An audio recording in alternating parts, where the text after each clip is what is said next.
Puji Tuhan, Tuhan baik, amin. Kita bersyukur kepada Tuhan pagi hari ini kita bisa menikmati hadirat Allah di tempat ini, amin. Saudara, kita bersyukur kita memiliki Tuhan yang luar biasa karena di dalam Yesus tersedia kekayaan yang tidak kita dapat selami. Tema kita pada pagi hari ini, kekayaan Kristus yang tidak terselami. Saudara, kita sudah belajar Efesus 1, pasal 1, pasal 2. Dan hari ini kita akan masuk dalam Efesus pasal yang ketiga. Kita akan melihat Efesus 1, Efesus 3 ayat 1 sampai 13. Tapi kita akan baca ayat yang pertama. Tolong ditampilkan. Kita akan baca ayat ini bersama-sama. 2, 3. Itulah sebabnya aku ini Paulus, orang yang dipenjara karena Kristus Yesus, untuk kamu orang-orang yang tidak mengenal Allah. Kita akan baca ayat 1, tapi firman Allah yang kita akan bahas ayat 1 sampai dengan 13. Kalau saudara melihat kebenaran ini, saudara, di sini kita melihat Paulus menjelaskan alasan kenapa dia dipenjara. Dalam ayat ini Paulus menjelaskan kenapa dia menderita. Saudara, Paulus mengatakan bahwa dia dipenjara bukan karena dia berbuat jahat. Dia dipenjara bukan karena dia melakukan kejahatan. Tetapi saudara, dia dipenjara karena dia memberitakan Injil.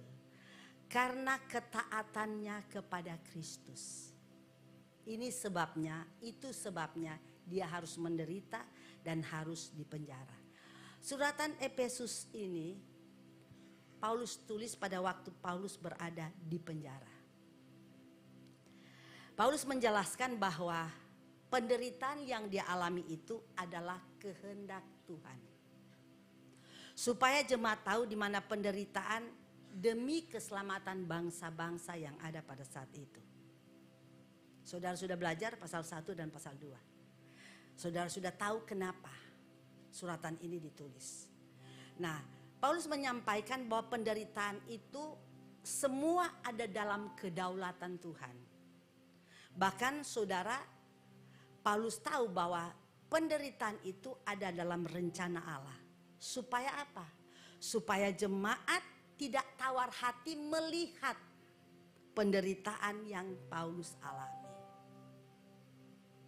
Supaya umat Tuhan yang ada pada saat itu tidak tawar hati melihat apa yang dialami Paulus pada saat itu.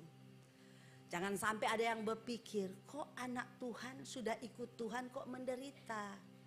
Kok anak Tuhan sudah ikut Tuhan kok harus susah hidupnya? Harus dianiaya, harus masuk penjara. Di mana Tuhan? Katanya Tuhan itu berkuasa. Katanya Tuhan itu hebat. Katanya Tuhan itu luar biasa. Tetapi kenapa Paulus alami ini? Itu sebabnya Paulus menjelaskan bahwa penderitaan dia berada di penjara semua karena Injil. Karena dia ingin menyampaikan kebenaran Injil kepada orang-orang yang ada pada saat itu. Paulus menderita bukan karena dia melakukan kejahatan, tapi dia melakukan kebenaran. Artinya penderitaan itu Paulus ingin ungkapkan bahwa penderitaan itu semua sepengetahuan Tuhan. Semua karena seizinnya Tuhan. Semua bukan di luar kehendak Allah, tapi Tuhan punya tujuan indah. Saudara, Paulus ingin supaya jemaat Tuhan tahu bahwa kedaulatan penuh segala sesuatu termasuk penderitaan yang dia alami itu ada dalam kedaulatan Tuhan. Bukan Tuhan itu kejam. Bukan Tuhan itu meninggalkan dia. Tapi Tuhan sedang memakai penderitaan itu untuk menggenapi rencana Allah yang luar biasa. Ingat saudara, bahwa Tuhan tetap berdaulat atas seluruh hidup manusia. Tuhan tetap berdaulat atas seluruh hidup manusia. Dalam Roma pasal 8 ayat 28 berkata bahwa Allah turut bekerja dalam segala hal untuk mendatangkan kebaikan bagi mereka yang mengasihi Dia. Bahkan kalau saudara melihat Yesaya 45 ayat 7, Yesaya 45 ayat 7 tolong ditampilkan.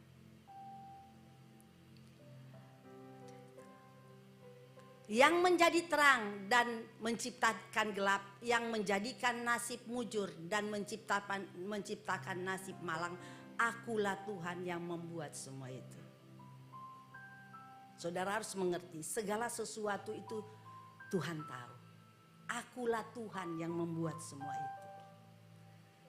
Jadi saudara ingat bahwa yang memegang kendali kehidupan kita orang percaya adalah Tuhan. Yang pegang kendali hidup kita Tuhan. Bukan bos, bukan orang kuat, tapi Tuhan. Memang saudara, semua penderitaan tidak berasal dari sumber yang sama. Tidak. Kenapa saya katakan demikian? Karena apa saudara? Orang bisa menderita karena saudara melihat dunia ini sudah jatuh ke dalam dosa.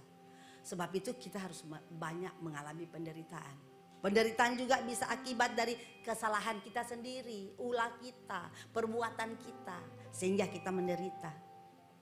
Tapi juga penderitaan karena kita beriman kepada Kristus. Seperti Paulus, dia menderita karena dia beriman kepada Kristus. Bisa juga Tuhan sedang membentuk kehidupan kita untuk menjadi kehidupan yang dewasa di dalam Dia. Jadi banyak hal yang kita lihat penyebab kenapa menderita. Tapi kalau kita menderita karena Tuhan, saudara, saya mau katakan itu luar biasa. Tapi kalau saudara menderita karena ulah kita melakukan kesalahan lalu kita menderita, ini satu tanda tanya besar. Kalau kita menerima hukuman itu wajar, karena kita sudah melakukan kesalahan. Jadi saudara tahu bahwa orang-orang yang mengasihi Dia, orang-orang yang percaya dan mengasihi Dia, Allah dapat memakai semua keadaan untuk menyatakan kebaikan dan rencana Allah yang indah. Jadi bagi kita yang mengasihi Dia, apapun yang kita alami, Allah dapat pakai semua itu untuk menyatakan rencana Allah yang indah. Saudara lihat Paulus di penjara karena Injil. Dia dicambuk karena Injil. Bahkan saudara tahu rasul-rasul pada zaman itu dianiaya. Karena apa? Karena Injil. Semua karena kebenaran. Bahkan ada tokoh-tokoh iman kita, saudara tahu Ayub, Yusuf. Mereka menderita karena Tuhan izinkan mereka menderita. Karena ada rencana di balik semua itu. Sebab itu jemaat Tuhan, penderitaan yang Tuhan izinkan tidak pernah sia-sia. Penderitaan yang Tuhan izinkan tidak pernah sia-sia. Kenapa Tuhan bisa memakai penderitaan mengerjakan tujuan rohani yang luar biasa? Tuhan bisa memakai penderitaan itu dengan maksud yang indah. Untuk apa? Untuk menjadi alat untuk kemuliaan Dia, kemuliaan Tuhan. Kita lihat saudara Yesus, Dia menderita di salib. Ini bukan karena kebetulan, bukan karena Dia melakukan kejahatan. Tapi penderitaan itu bukan tanpa tujuan Yesus menderita. Tapi rencana Allah untuk menyelamatkan manusia. Sebab itu kan pada waktu Yesus di atas kayu salib tergantung, orang-orang yang ada pada waktu berkata, kalau kamu Tuhan, kenapa kamu gak bisa menyelamatkan dirimu? Ini yang terjadi pada saat itu. Dan saat ini rasanya orang-orang yang tidak mengerti firman, kalau berbicara penderitaan, rasanya mereka gak suka. Mereka tidak suka. Tapi saudara tahu, rencana keselamatan yang Yesus lakukan buat kita itu dibayar dengan penderitaan. Kenapa saya katakan demikian? Karena untuk menyelamatkan kita manusia itu dia harus mati, mengorbankan dirinya, mencurahkan darahnya. Dia harus menderita tergantung di atas kayu salib. Kalau ini tidak terjadi, maka saudara dan saya nggak selamat. Tidak ada keselamatan hari ini. Saudara tidak diselamatkan, kita binasa. Tapi karena penderitaan yang ditanggung Yesus, maka kita diselamatkan. Sebab itu jemaat, sebagai pengikut Tuhan, kita harus membutuhkan pengorbanan. Jadi mengikut Tuhan itu nggak enak. Bukan berarti saudara Tuhan biarkan kita, tidak. Mengikut Tuhan itu memang harus pikul salib. Saudara melihat Matius 16 ayat 24. Setiap orang yang mau mengikut aku, dia harus menyangkal dirinya, memikul salibnya dan mengikut aku. Memikul salib artinya kita siap menghadapi segala penderitaan. Karena kita beriman kepada Dia. Karena kita beriman, kita sungguh-sungguh setia kepada Dia. Kita menderita, saudara. Kita harus siap. Tapi saudara tahu, orang menderita karena kebenaran, Tuhan tidak tinggalkan dia. Orang menderita karena kebenaran bukan berarti Tuhan tinggalkan dia. Tapi Tuhan sedang memakai situasi sulit untuk menunjukkan kuasanya. Seringkali Tuhan pakai situasi sulit untuk menunjukkan kuasanya, bahwa Dia Allah berkuasa, Dia hebat, Dia luar biasa. Sebab itu kita harus mengerti firman. Kalau ada jemaat Tuhan yang ada saat ini datang dengan penderitaan, dengan beban hidup, harus bersabar. Semua ada waktu. Allah tidak pernah mengizinkan segala sesuatu melebihi kekuatan.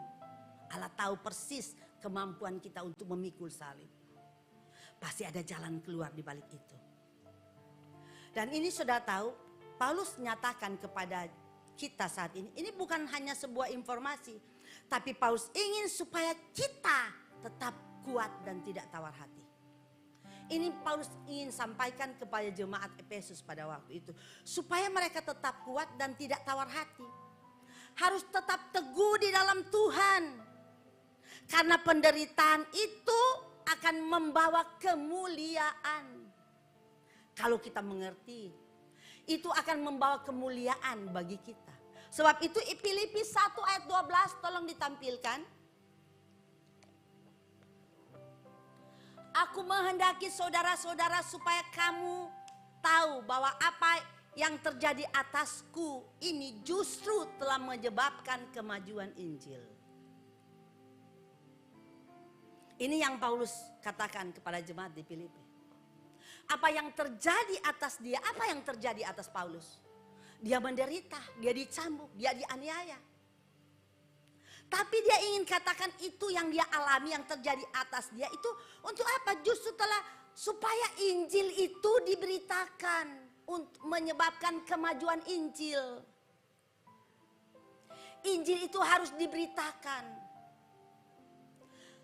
Sebab itu Paulus ingin menjelaskan kepada kita bahwa penjara tidak dapat menghalangi dia untuk memberitakan Injil. Keadaan kesulitan yang Paulus alami pada saat itu tidak dapat membuat dia berhenti untuk berkata tentang siapa Yesus. Dia mengerti sangat bahwa Injil itu harus disampaikan. Walaupun secara fisik dia mengalami hal yang tidak menyenangkan.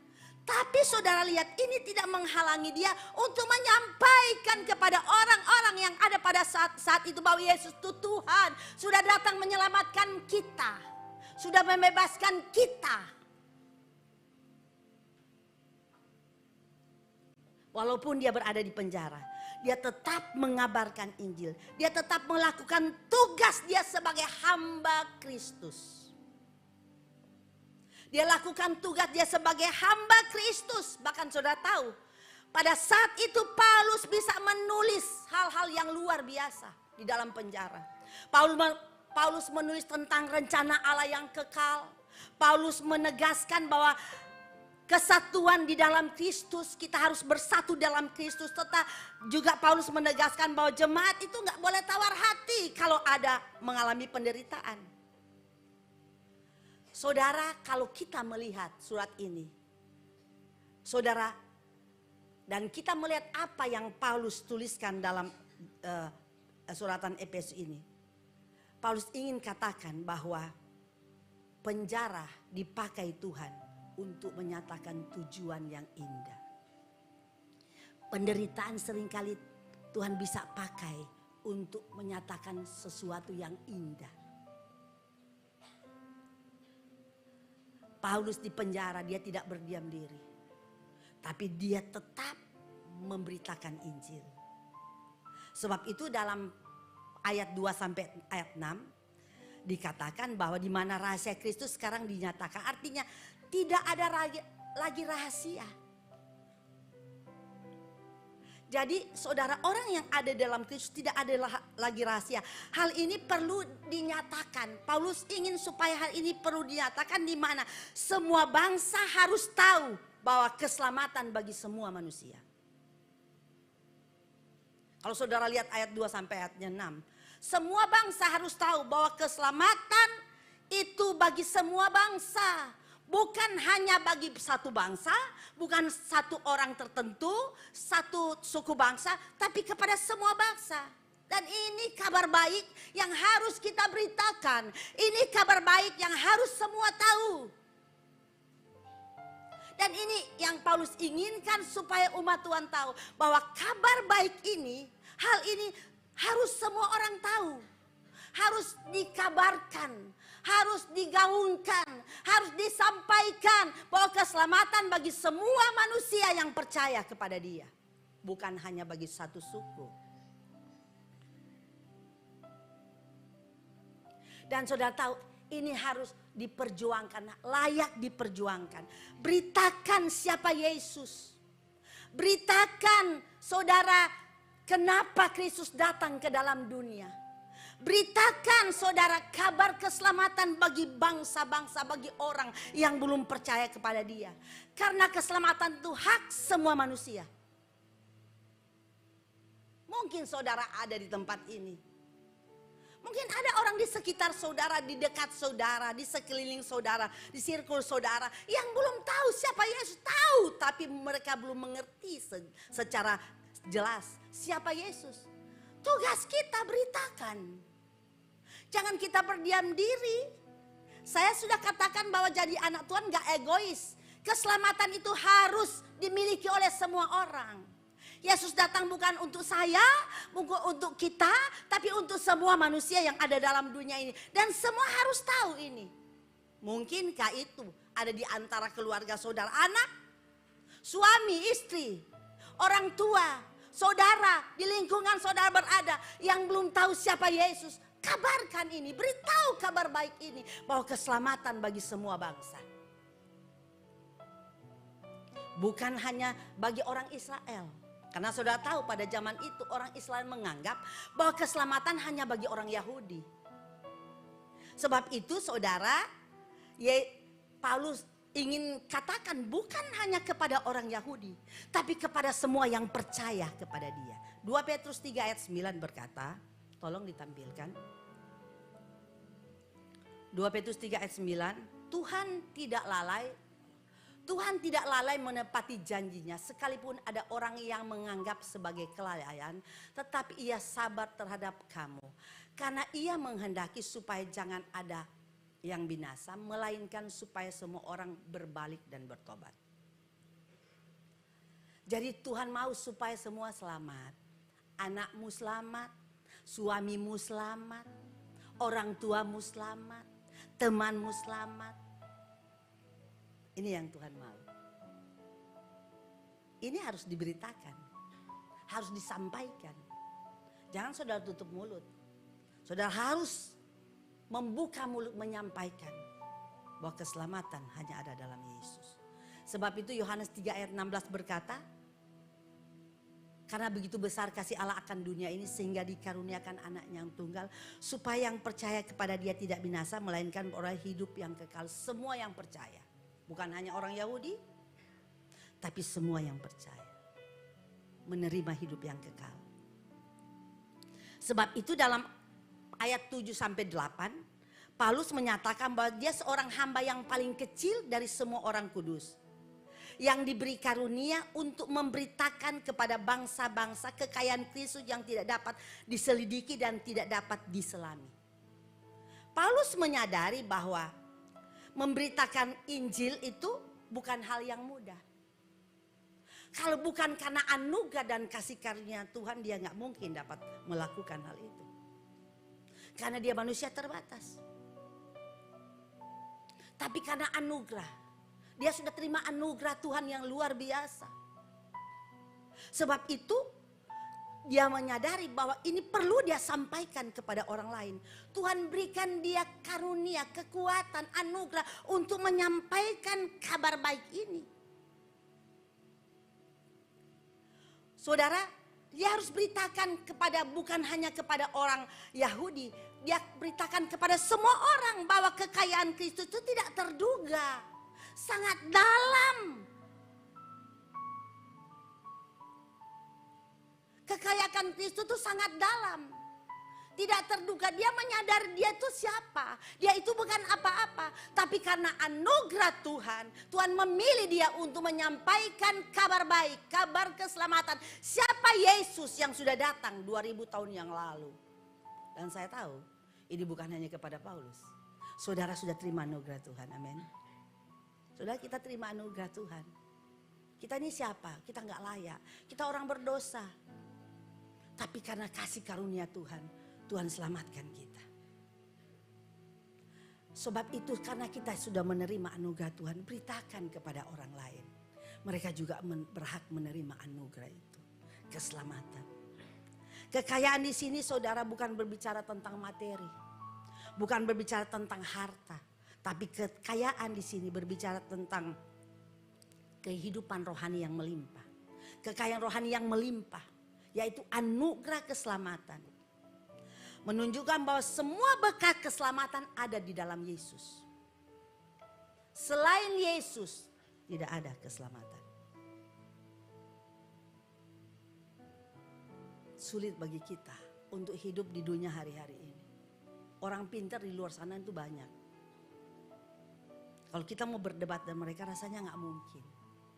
Tapi hikmat Allah yang Allah berikan kepada kita. Yang memampukan kita untuk menyampaikan Yesus Juru Selamat.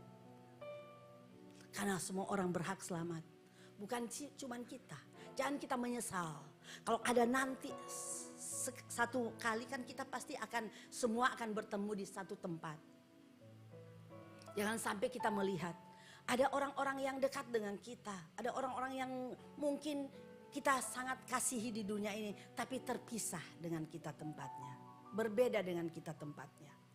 Walaupun kita mau menangis sampai air mata darah, terlambat. Jangan kita berdoa buat mereka yang setelah mereka mati. Berdoalah mereka saat ini, mereka yang masih hidup. Doakan mereka. Kabarkan kepada mereka bahwa Yesus Juru Selamat Tuhan. Mereka harus tahu bahwa keselamatan itu milik semua manusia. Rasanya gak mungkin bagi kita. Rasanya gak mudah bagi kita. Karena ini satu hal yang rasanya secara pikiran kita ini tidak mungkin kita dapat lakukan itu. Tapi saudara tahu, Tuhan beri kita kuasa. Dan kuasa yang Tuhan berikan kepada kita itu dahsyat. Tuhan berikan kepada kita kuasa yang dahsyat. Yang memampukan kita untuk menyampaikan kepada orang lain bahwa Yesus Juru Selamat. Supaya mereka juga selamat dan beritahu kepada mereka bahwa keselamatan bukan hanya milik saya, tapi milik semua orang. Mungkin mereka saat-saat ini menolak dan tidak menerima apa yang kita ungkapkan, kita katakan kepada mereka. Tapi jangan saudara berhenti untuk menyampaikan ini. Jangan saudara putus asa, lalu saudara berhenti. Kabarkan, beritakan Injil, nyatakan siapa Yesus. Jangan berhenti, jangan saudara capek, saudara rasa nggak kuat. Jangan. Kalau saudara tidak bisa berbicara dengan ucapan, bawa mereka di dalam doa. Saya sudah pernah menyampaikan ini kepada saudara bahwa doa itu punya kuasa besar. Kalau mungkin dengan kata-kata rasanya mental, nggak bisa sampai ke sasaran. Tapi Tuhan itu berjanji bahwa kalau satu diselamatkan, seluruh keluarga diselamatkan. Ini janji Tuhan, pegang aja itu. Nanti keselamatan itu urusan Tuhan. Yang penting kita yang sudah menerima anugerah keselamatan, katakan kepada mereka, sampaikan ini kepada mereka supaya mereka tahu. Nanti Tuhan yang bekerja, kita terbatas. Ada Roh Kudus yang mampu bekerja. Kalau saudara bisa diselamatkan, kenapa orang lain tidak? Kalau kita bisa menerima anugerah keselamatan itu, orang lain juga bisa menerima anugerah keselamatan. Perlu saudara katakan ini, sampaikan, ungkapkan, gaungkan ini kepada semua yang ada di sekitar saudara dan saya. Saudara, dikatakan kekayaan yang tidak terduga ini, kekayaan tidak terselidiki ini berbicara tentang hal yang luar biasa di mana kita tidak dapat selidiki kekayaan Tuhan. Kita tidak dapat menyelami bagaimana kekayaan Tuhan. Kita tidak dapat ukur kekayaan Tuhan yang begitu dalam dengan logika. Nggak bisa. Logika kita kecil, pikiran ini diciptakan Tuhan. Tapi Tuhan dapat memampukan kita dengan kuasa yang dahsyat. Bisa mengerti apa arti kekayaan Tuhan. Kekayaan Tuhan itu begitu besar. Sehingga saudara, kita tidak dapat selami kekayaan Tuhan. Otak yang kecil ini gak bisa memikirkan bagaimana dalamnya kekayaan Tuhan itu. Sebab itu Roma 11 ayat 33 berkata, oh alangkah dalamnya kekayaan hikmat dan pengetahuan Allah. Sungguh tak terseliki keputusan-keputusan yang sungguh tak terselami jalan-jalannya. Oh alangkah dalamnya kekayaan hikmat dan pengetahuan Allah. Sungguh tak terselidiki keputusan-keputusannya dan sungguh tak terselami jalan-jalannya. Gak bisa. Kok Tuhan jadi manusia? Gak bisa. Kok Tuhan turun ke dunia? Gak bisa dengan logika. Kok Tuhan harus mati? Gak bisa. Gak bisa diselami dengan pikiran ini. Gak bisa terselidiki dengan pikiran ini. Bagaimana kita bisa mengerti dan bisa kalau Roh Kudus ada dalam kita. Roh itu akan memberitahu siapa Yesus yang sebenarnya. Sebab itu jemaat harus penuh roh. Seringkali hal-hal yang seringkali di luar pikiran kita rasanya sudah jalan buntu. Kalau kita ada roh, roh itu dapat memberikan kita penjelasan, jalan keluar. Roh itu akan memampukan kita mengerti rencana Allah. Kalau kita tidak hidup dalam roh, kita tidak dapat mengerti rencana Allah. Kalau saudara menderita, saudara bersungut. Mempersalahkan orang lain, mempersalahkan Tuhan. Karena gak bisa mengerti rencana Allah. Karena memang kekayaan Allah itu gak bisa kita selami dengan pikiran dan otak yang kecil ini. Tapi kalau Roh Kristus ada kepada kita, Dia yang akan memberikan kita pengertian, menjelaskan sejelas-jelasnya. Kenapa saudara menderita? Kenapa hal ini terjadi? Roh Kudus. Sebab itu jemaat harus dipimpin Roh Kudus. Saudara, kalau berbicara kekayaan Tuhan ini berbicara hal yang luar biasa. Kok Tuhan datang mengampuni dosa manusia? Siapa kita? Emangnya kita apa? Kita kan cuma ciptaan. Tuhan kok bisa turun ke dunia untuk datang mengampuni dosa kita, menerima kita, memberi kita pengampunan dengan sempurna. Dia bisa mencurahkan darahnya untuk memulihkan kita. Dia bisa menebus kita dengan darahnya. Ini kekayaan Tuhan yang tidak dapat kita selami dengan pikiran kita. Nggak bisa. Sebab itu kalau orang di luar sana nggak bisa terima hal ini wajar. Karena mereka nggak bisa selami memang. Tapi bersyukur kepada Tuhan. Kita bisa mengerti Yesus datang untuk siapa? Untuk saudara dan saya. Untuk semua manusia yang ada di dunia ini. Semua manusia berhak diselamatkan. Tugas saya dan saudara. Beritakan ini. Sebab itu firman Allah katakan. Bahwa kamu pergi seluruh dunia. Jadikan semua bangsa muridku. Ini kan amanat agung. Jadi keselamatan bukan hanya untuk saya. Tapi bukan hanya untuk keluarga saya. Tapi untuk semua. Pergi seluruhnya jadikan semua bangsa murid. Siapa yang Tuhan mau utus? Hamba Tuhan. Semua yang sudah menerima anugerah.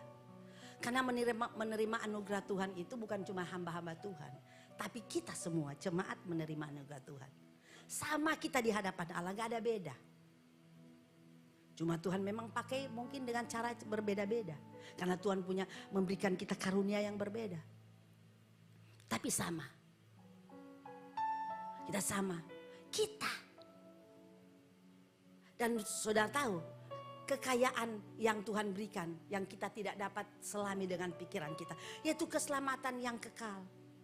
Tadinya kita binasa karena dosa, upah dosa itu maut, kebinasaan. Tapi karena kasih Tuhan, ini kekayaan Tuhan yang luar biasa. Dia berikan kepada kita keselamatan dan kehidupan yang kekal. Bukan hanya selamat di dunia, tapi selamat sampai pada kekekalan. Jadi yang Tuhan berikan kepada kita keselamatan hidup, bukan hidup selama kita di dunia. Tapi kita kan tahu kita di dunia, tapi kita nanti akan mati. Tapi kan setelah kita mati, kita nggak mati selamanya hilang. Kita ada kehidupan. Dan kehidupan yang Tuhan berikan kepada kita yang percaya kepada Dia, bukan hanya kehidupan biasa, tapi kehidupan bersama Dia, kekal bersama dengan Dia. Ini kekayaan Tuhan yang tidak dapat kita selami. Tapi kita bisa mengerti semua ini. Kalau roh ada dalam kita, kita bisa mengerti bahwa kita memiliki kehidupan kekal yang Tuhan sudah berikan. Bukan hanya di dunia kita hidup, tapi di surga bersama dengan Tuhan. Sebab itu, orang-orang yang sudah meninggal di dalam Tuhan, mereka adalah orang-orang berbahagia, kata firman Allah. Kenapa berbahagia? Karena mereka ada bersama Tuhan. Ada suatu tempat yang Tuhan sudah siapkan bagi mereka-mereka yang setia. Ada tempat tersendiri. Jadi ikut Tuhan itu saudara gak sia-sia. Ikut Tuhan itu untungnya besar. Saudara pernah mendapat untung karena proyek besar? Itu bukan apa-apa. Tidak sebanding dengan keuntungan saudara menjadi anak Tuhan. Tidak sebanding. Untung yang saudara memungut proyek yang luar biasa, mungkin untungnya miliar, triliun. Itu gak sebanding dengan keselamatan. Karena keselamatan gak bisa dibeli dengan triliun. Bahkan dunia ini pun gak bisa membeli keselamatan. Kalau kita merenungkan, kita berpikir secara logika gak mungkin. Tapi kalau Roh Kudus bekerja dalam kita, kita bisa merenung. Aduh, kemurahan Tuhan itu besar sekali, luar biasa. Dan tentunya orang-orang seperti ini dapat menghargakan akan anugerah keselamatan. Dan menjadi beban bagi dia. Supaya orang lain juga memiliki keselamatan. Supaya orang lain memiliki kekayaan surgawi yang luar biasa ini. Bukan cuma saya. Jangan saudara menangis nanti. Seperti orang kaya dan Lazarus. Pada waktu dua-dua meninggal, satu di pangkuan Abraham, satu ada di bawah. Ada di dalam penderitaan. Tuhan, Bapa, tolong sampaikan kepada Lazarus. Sampaikan kepada keluargaku yang ada. Masih ada 7 atau 5 orang di sana mungkin. Supaya jangan seperti saya menderita. Oh, Abraham katakan, Tuhan katakan, kamu ada perbedaan jurang, antara jurang, nggak bisa. Di sana ada malaikat, ada hamba-hamba Tuhan yang sampaikan kebenaran. Kalau kita sudah nanti selesai hidup kita di dunia, kita nggak akan kembali ke dunia. Lalu ada orang datang kepada kita, suami kita datang menampakkan diri, lalu katakan, kamu harus sungguh-sungguh setia ya, jangan seperti saya menderita. Nggak ada. Sebab itu kalau orang sudah meninggal, nggak boleh sembahyang. Jangan, orang Kristen nggak boleh sembahyang orang meninggal. Tuhan tolong dia sudah meninggal, selamatkan, kasih rumah, kasih mobil, pesawat, supaya katanya di sana naik pesawat. Nggak ada pesawat di sana, nggak ada rumah di sana, nggak perlu. Di dunia saudara kasih rumah dan pesawat sama dia. Di surga nanti kalau sudah mati saudara nggak bisa kasih. Ada mobil, ada bantal, ada AC, ada kipas angin. Tidak tahu betul toh? Apalagi? Mobilnya yang mahal-mahal, Rolls Royce. Luar biasa. Walaupun dari kertas tapi mereka bikin seperti Rolls Royce beneran. Supaya di sana naik Rolls Royce. Di sana nggak ada. Jadi jangan saudara pikir nanti aja sudah meninggal. Kalau saudara kita seringkali kan ada orang meninggal, kita ucapan syukur 3 hari atau 4 bulan. Itu bukan kita doakan mereka, kita doakan bersyukur kepada Tuhan karena Tuhan kasih kekuatan kita bisa melewati semua itu. Bukan doa buat mereka. Kalau saudara mau bikin itu nggak apa-apa. Karena bersyukur Tuhan baik. Tuhan sudah tolong melindungi sehingga saya bisa kuat melewati semua ini. Bukan berdoa Tuhan supaya suamiku. Nggak ada. Nggak ada hubungan orang mati dan orang hidup. Ini kekayaan yang tidak ternilai. Tidak terduga. Yaitu keselamatan yang kekal. Bahkan saudara tahu firman Allah katakan kita dijadikan anak-anak Allah. Ini kekayaan yang tidak kita bisa selami. Bayangkan status kita tadinya jahat, bermusuhan dengan Allah. Allah angkat kita jadi anak. Saudara sudah belajar itu minggu-minggu yang lalu. Ini kekayaan yang tidak bisa kita selami. Bayangkan dari musuh dijadikan anak. Dijadikan keluarga Allah, dijadikan ahli waris. Ini satu hal yang luar biasa. Bagi kita di dunia ini gak mungkinlah saudara musuh kita yang menyakitkan kita. Yang selalu menyakitkan hidup kita, kita ambil dia masuk dalam keluarga kita. Lalu kita jadikan dia satu keluarga lalu memberikan warisan kepada dia. Gak mungkin, gak ada di dunia saya lihat orang seperti ini. Hanya Yesus, hanya Tuhan. Tetapi anak-anak Tuhan bisa lakukan itu kalau dia hidup seperti yang Tuhan mau. Mengasihi musuh kan gak mudah toh. Apalagi jadikan dia keluarga, ahli waris. Harta kita berikan kepada musuh kita yang begitu luar biasa menyakitkan kita. Saya gak pernah lihat loh di dunia ini sampai hari ini. Tidak pernah saya lihat, tapi Yesus. Dia jadikan kita anak dan ahli waris masuk dalam keluarga. Ini kekayaan yang tidak bisa kita selami. Menerima warisan kekal. Bahkan Tuhan menyertai kita. Ini kekayaan yang gak bisa kita selami. Selama kita hidup di dunia Tuhan katakan aku akan berikan penolong untuk menolong kita, menyertai kita di dunia.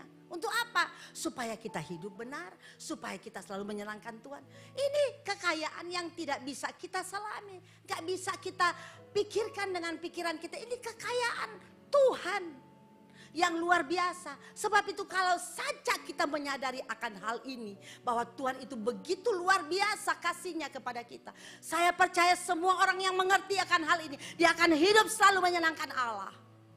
Dia harus hidup selalu menyukakan hati Allah. Dan dia bisa menyampaikan berita-berita keselamatan kepada orang-orang. Siapa Yesus? Kenapa Yesus datang ke dunia? Kenapa Yesus menebus kita? Itu semua harus tahu.